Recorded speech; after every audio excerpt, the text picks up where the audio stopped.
Hello everyone, I thought I would recover modules 1 and 2, hopefully give you guys some motivation to make some progress. Do keep in mind you don't want to put this off to the very last moment because sometimes bad things happen when people do that.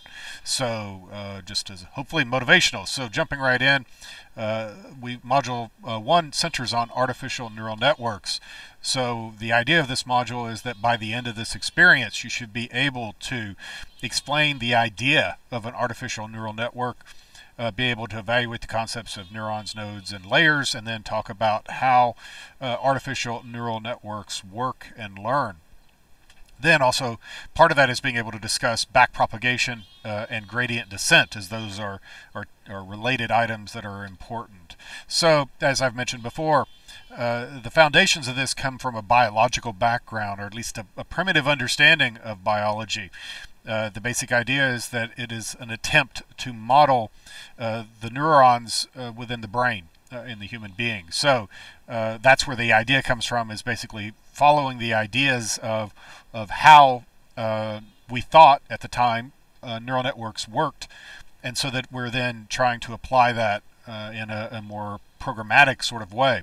So one of the early ideas was a McCulloch-Pitts unit, essentially an artificial neuron, and it still is very similar to what we do today. The idea is that you have some function that is essentially that g that you see that takes the sum of the weights being applied essentially to the inputs to produce an output using an activation function g. So in other notations we talk about f as being the activation function, but it's the same basic idea, is that you have a summation of application of weights times values, add that up, decide if it's greater than or is applicable for the activation function to kick in.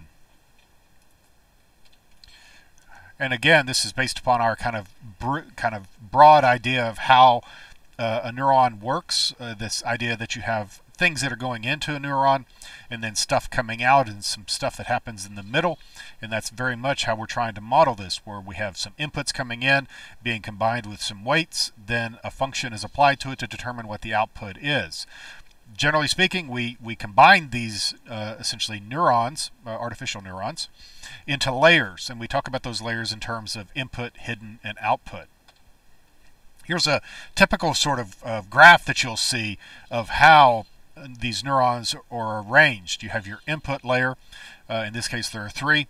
Then you have a hidden layer. That's something that's in between the input and the output is on the far right. In this case there are 2 nodes in the output layer. Notice that all the nodes are connected together, and that's one of the things. And also notice that nodes within a given layer are not connected together. So that's one of the key elements of this sort of architecture.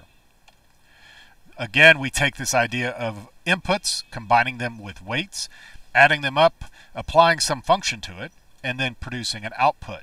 So in simplistic terms, output is equal to the sum of the weights times the inputs plus a bias, which isn't necessarily on this diagram, but it's used to essentially adjust when the activation function will activate. When we talk about the whole point of this stuff is around things like supervised learning. Supervised learning means that you have a data set that has the answers in it, so it is labeled. The goal is to essentially approximate some sort of function that will make it such that whenever those inputs are put through, the appropriate outputs are produced. We adjust the weights to essentially reduce the amount of error as we're processing, and also the output then is triggered based upon those adjustments of the weights to try to minimize the amount of error that occurs. When we talk about unsupervised learning, it's not as much something we do in this course as you could, but generally speaking, when you're doing unsupervised learning, you're dealing with some form of unlabeled data that you're attempting to learn about the nature of the data by considering how it's structured, organized, and related. When we do unsupervised learning, we're typically doing stuff like classification. Possibly you might think about associative learning as being a form of this, where you're doing some sort of baskets, but even then that's essentially labeled. An epoch is an iteration where you've taken your input data, ran it all the way through your neural network, and then propagated back any sort of error that is needed to adjust those weights. So it's one full pass through your data to your network. There are multiple epochs in most training scenarios, generally quite a few. It may depend upon where you start with your training, but there's definitely more than one, right? And it's measured sometimes in tens, sometimes hundreds, sometimes thousands. The key thing with this sort of stuff is knowing when to stop, and you do that by considering the amount of error that's being produced. You want to train it to kind of the Goldilocks zone, right? Just right, not too hot, not too cold. So you don't want to train too much or not enough, because you run the risk of either being over or under trained. An activation function is something that takes inputs, turns it into outputs. There's different types of them, at least 5 here on the screen. We got linear, we got a unit step, and so on. What differs amongst these is how they produce their output. In the case of a unit step function, it's essentially binary. It's on or it's off. So you have a number of outputs being produced by the calculation of the weights times the input. So you've got some value that's being produced. At some point, it will be sufficient and greater than a certain amount, so that we will switch from not producing an output with that output layer to producing an output. And generally it goes from 0 to 1 or 1 to 0. Whereas other of these sort of things are more of a continuous sort of function. So a sigmoid is a nice curve that goes from 0 to 1, but in a nice sort of sine wave sort of little way. And the basic idea here is that we do the appropriate function based upon the type of phenomena that we're attempting to model or to emulate. So you pick your function based upon the data and which one and the type of problem domain in which you're working. Oftentimes we're dealing with simple feed-forward networks, and that's basically something where things come in and go out. They don't necessarily have a lot of interesting other things going on. Inside of those, we again have these activation functions. This is a nice representation of a step function or a threshold function. It's off until it's on, versus in the right side, number B there, or letter B, is a sigmoid function, and it's a continuous thing. Starts off at 0 and ends up at 1, but between the unit of its domain is the various levels between them. So it doesn't necessarily go all or nothing. It's a more continuous sort of thing. When we talk about these sort of operations, one of the things that have been done historically is to be able to emulate or do the same thing as a Boolean operation. So this is the ways that you can approximate ands, ors, and nots inside of a McCulloch-Pitts unit. Typically speaking, feed-forward networks do what you would think. They go from the left to the right, not necessarily even doing a whole lot of backpropagation necessarily. Certainly no cycling or iterations within a given layer.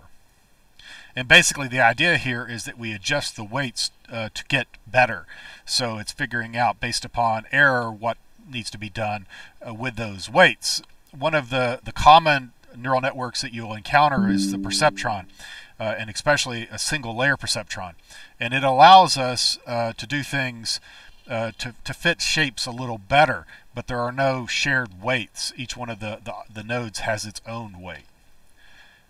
And if we think about the expressiveness of a perceptron, you can do ands and ors, but you can't do exclusive or, which is always one of those sort of pesky sort of things. Also notice the date on this article is back in 1969. So these things have been around for quite some time.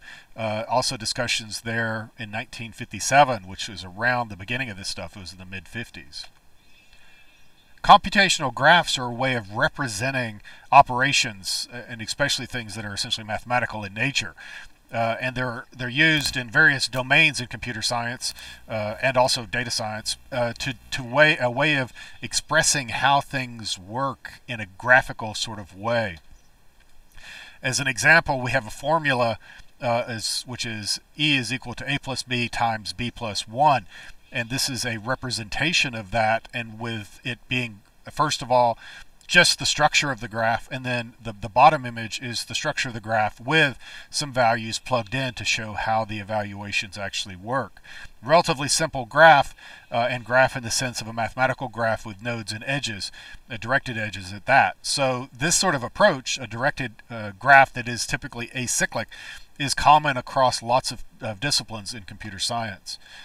So we use these as a way of describing complex things, including things like deep learning models.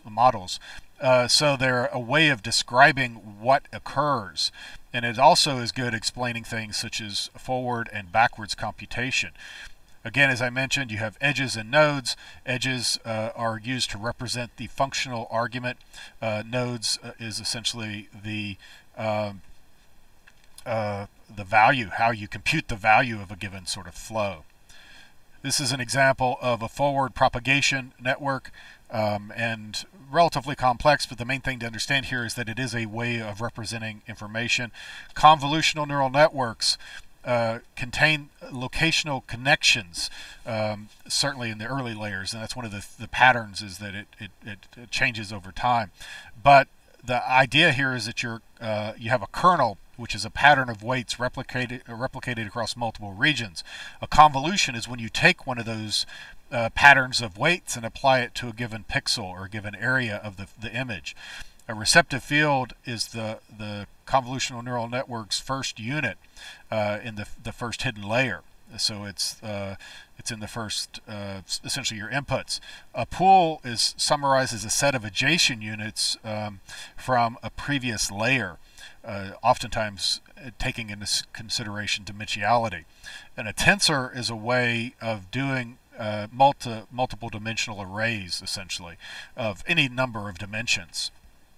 So it's not just a two-dimensional or three-dimensional, it could be n-dimensional arrays. And then GPUs, as you're probably familiar, graphical unit processing units, are specialized pieces of hardware that sometimes are running as tensor processing units, but they're basically, the idea is that it is a highly optimized piece of hardware for doing this kind of multiplication, because at the end of it all, it turns out to be basically matrix multiplication. When we talk about a traditional three-layer neural network compared to a convolutional neural network, you'll notice that there's a sense of dimensionality, in this case 3 dimensions, based upon the input. And also notice that there happens to be kind of some colors going on there, and that's not accidental. In this case, it's red, blue, and green channels that are being used. Part of the way that this whole thing works is because it's taking into consideration things like location and relative location of things to each other. Recurrent neural networks allow cycles in the computational graph, and that's what the recurrent bit of it is. They also have a state, an internal state, essentially a memory. We call that memory long short-term memory, and the idea is that it essentially gates or degrades over time, so that you're not get stuck with a certain value. Over time it becomes less, just as our memories might fade as we get older. Similar sort of concept here. We have network structures, various types of them. So you have feed-forward networks, where you have examples of those being single multi-layer perceptrons. They don't have an internal state. They're essentially stateless in that regard, whereas recurrent networks have a certain amount of state and essentially a certain amount of memory. If you think about the computational graph of a recurrent neural network, you'll notice that there are cycles, that it is pointing at itself, and that's basically over units of time. Is flattened out. It's kind of like a rollout of a loop, if you look at it that way. And this is a computational graph of a many-to-many network. Applications for this, we use this stuff in lots of different fields. Certainly vision, in part because it does better for things that are recurrent and convolutional.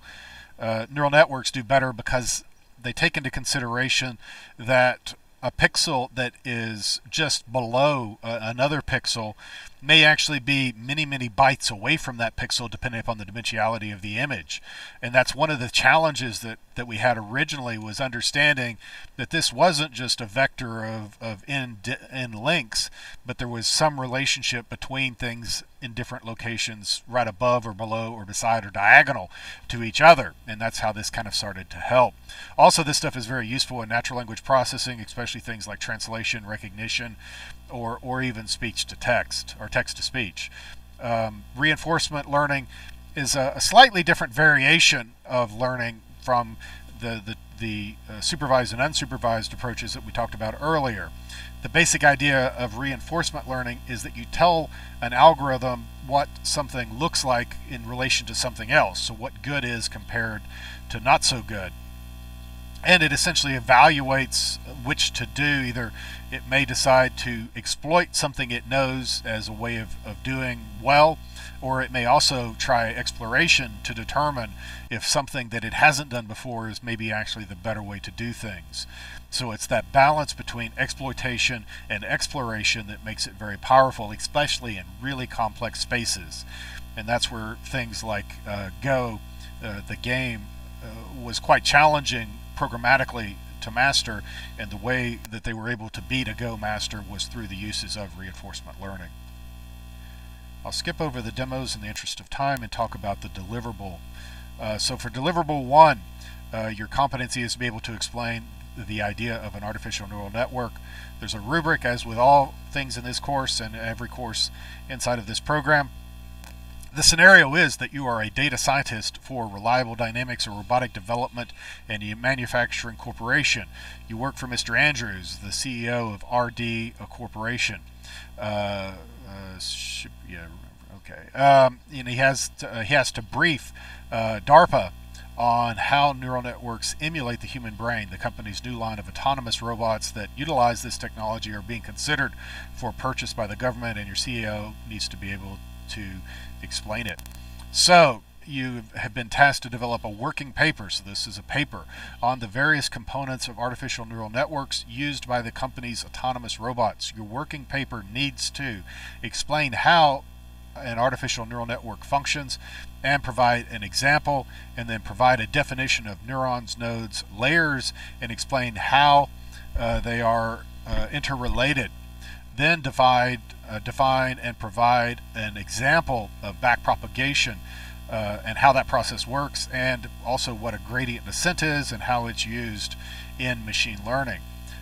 Provide in-depth coverage of all the above elements, and your working paper will be in a Word document. So the rubric, criterion 1, is that a thorough and detailed discussion has been developed that explains how artificial neural networks function and has some examples. A thorough and detailed discussion has been developed that provides a definition of neurons, nodes, and layers, along with how they are interrelated. And then a thorough and detailed discussion has been developed that defines and provides more than one example of backpropagation and the gradient descent approach, and how it's used in machine learning. And with that, we'll skip over to Module 2. And again, the goal here is to provide both support and motivation so that you guys knock this stuff out. I don't want you to run out of a runway, so to speak. Module 2 also talks about neural networks, and in particular moving on to neural network algorithms. So in this module, you have the opportunity to master what it's like to design a neural network algorithm using the observational data training process. And all that means is you have a labeled data set that has captured that you know the answers to your questions. By the end of this, you should be able to assess the typical results of each step in a neural network, describe the nature of training and test data sets, and then be able to explain what a convolutional neural network is. So as a reminder of what we just talked about, a neural network basically has some input layers, that's the blue ones, some output layers, that's the green one, and then between the two you have a series of hidden layers. In this case, this is not a deep neural network because there's only one hidden layer. And so in this situation, the circle represents a neuron or artificial neuron. The arrows are depicting the synapses, which essentially have weighted values associated with them. The 5 basic steps that you have these neurons that contain information that you want to classify. There's the value of information in the input layer is given a weight so that it corresponds essentially to a synapse. The neurons are coupled together, and so the total of all of the synapses in the subsequent neuron is coupled together along with a bias known as the weighted sum, that is then basically has this an activation applied to it, which is going to either be sigmoid or some other type of activation function. This function provides an output 0 to 1 typically. Sometimes it is continuous, sometimes it is binary. In the case of a sigmoid function, it's going to be even more granular than 0.1 and 0.2. It's going to be some fraction there between. The output value is essentially the results of having had the activation function applied to the value of information that was calculated. And then the chain of events is that this chain of events continues throughout the network to the output layer. So it essentially is the same sort of thing happens at each layer by considering the inputs, multiplying them times the weights, adding them all up together, and then including a bias to use to shift things around so that you control when the activation function activates. And that's what this is basically representing. And the functions, again, lots of different types of activation functions. Sigmoid is definitely one of those. And the bias is basically, as this is saying, it gives you a way of kind of adjusting your outcomes so that it more is what you want it to be, more in line with what you want it to be. So this is a typical example of a convolutional neural networks. It's again inspired somewhat by biology, in this case how we think the cortex worked at the time we came up with this. It's used to detect lots of stuff, edges, corners, objects, and so on. There are multiple hidden layers in a convolutional neural network, and a convolution is essentially a window or something that has a sample.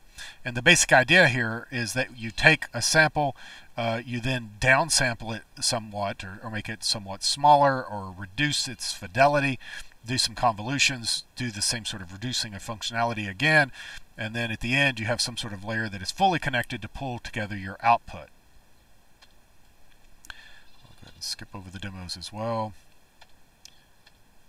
and talk about deliverable 2. So the idea of deliverable 2 is that you're going to produce essentially another paper and a PowerPoint. So you're working again still at Reliable Dynamics in your robotics development and manufacturing corporation. You need to provide training to your staff, so you're creating not to be confused with neural network training, you're creating training materials to be delivered as a training session to your staff. The training that you develop will cover all aspects of observational data training process.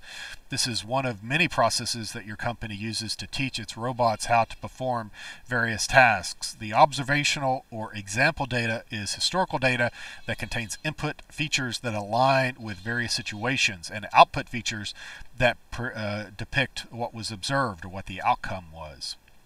So your instructions: to ensure that your training program is sufficient, you will need to perform the following tasks. Assess the typical results of each step in a neural network and list each one.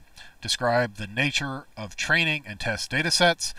Explain the convolutional neural network. So what is a convolutional neural network?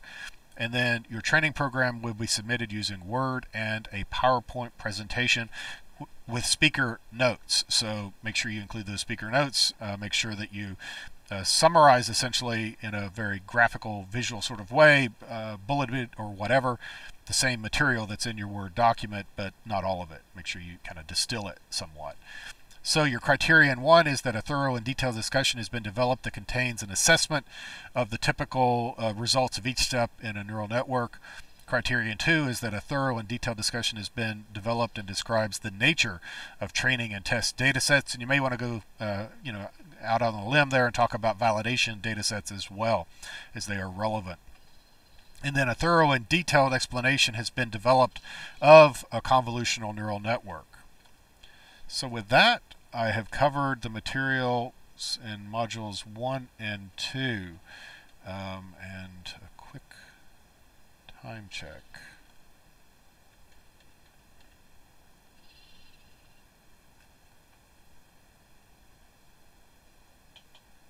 I'll go ahead and talk a little bit about module 3 as well, as it's got a little bit of time left.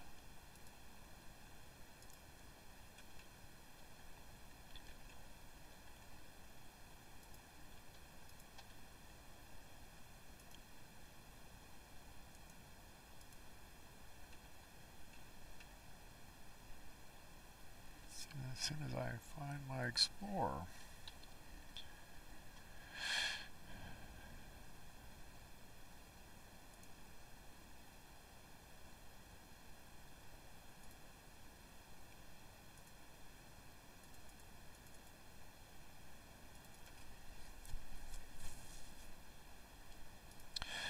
Module 3 also centers on connectionist technologies, and in this case, deep learning methods. Remember, just as we've discussed, neural networks have essentially multiple layers. There's an input layer and an output layer, and everything in between is a hidden layer. In this case, you have 3 layers with 1 hidden layer, so this is not a deep neural network. One thing to keep in mind is that data quality is very, very important when you talk about your labeled data set. If you have data that is noisy, you will have noisy results. So imagine that your data is only 80% correct, meaning that there's 20% of the items that are labeled incorrectly. The best you could ever hope for is to approach 80% accuracy with your model.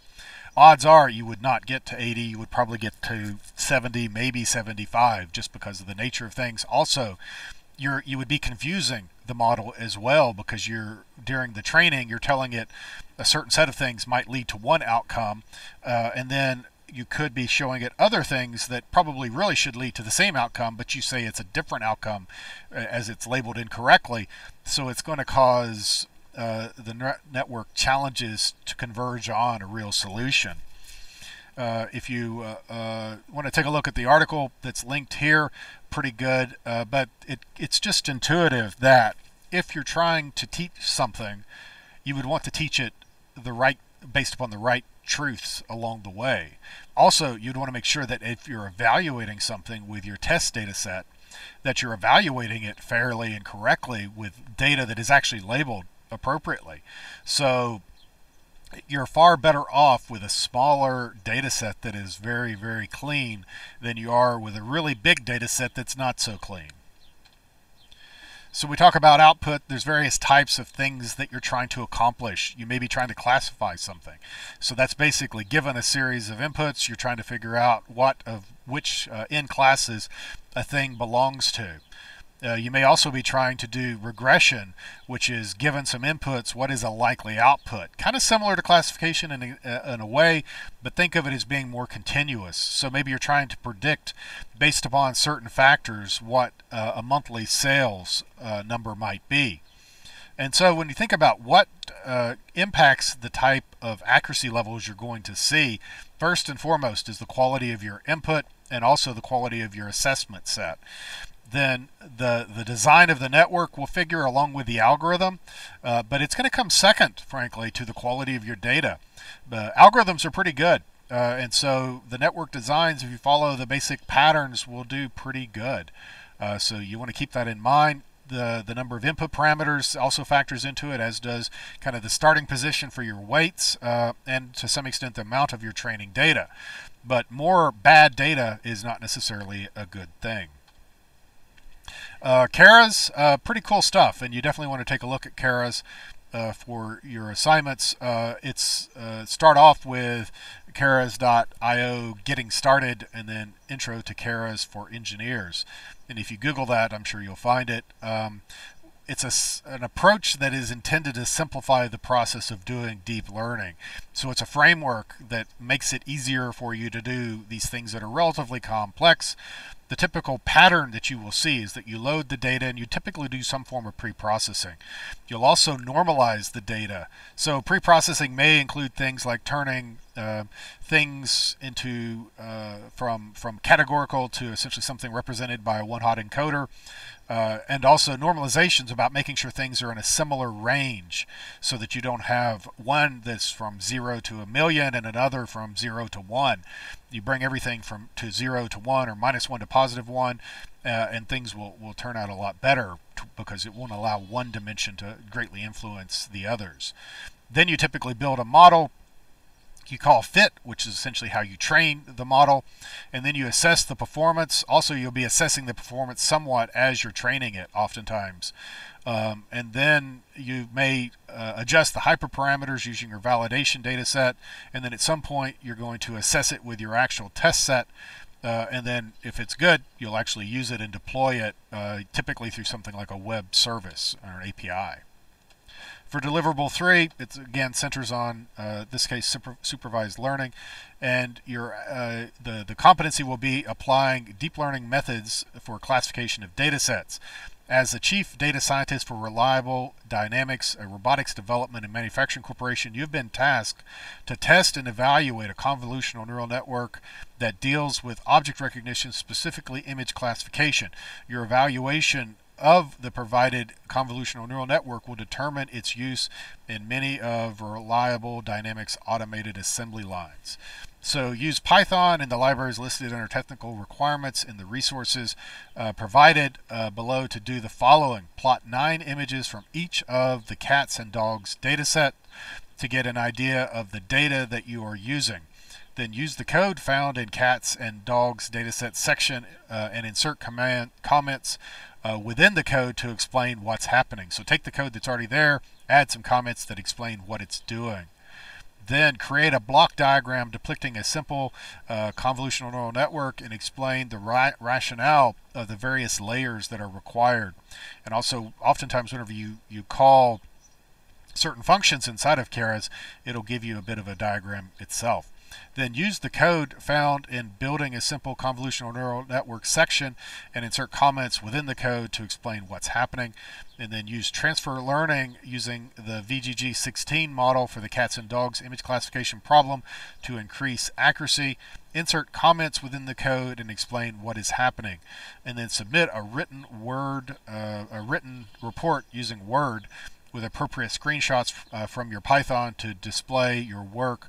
You'll also need to answer these 2 questions, which is, what is Keras and why is it beneficial? And then what is image augmentation and why is it important to a classification project? The rubric for this assignment is a thorough and detailed design of an appropriate number of layers and nodes of real data sets has been created and well documented and is full of error-free. Essentially, it's accurate. A thorough and detailed application of deep neural networks to the real data sets has been completed with well developed and it's accurate. And then a thorough and detailed interpretation of the results of a deep neural network has been completed with well developed and accurate examples, and it's free of errors. You want to keep in mind you may have to force Pillow 8.2 to be selected. To do that, you do pip install pillow == 8.2.0. 8.3 caused some grief. That might have changed recently, but that's one thing you may want to keep in mind. If you get some sort of weird error, that's something to take a look at. Also, since we're talking about deliverables 1 through 3, you'll notice 1 and 2 aren't nearly as interesting as 3, so you might want to get started on deliverable 3 sooner than later. And with that, I'll wrap this up. If you have any questions, let me know. Stay safe, and we'll talk again on Wednesday.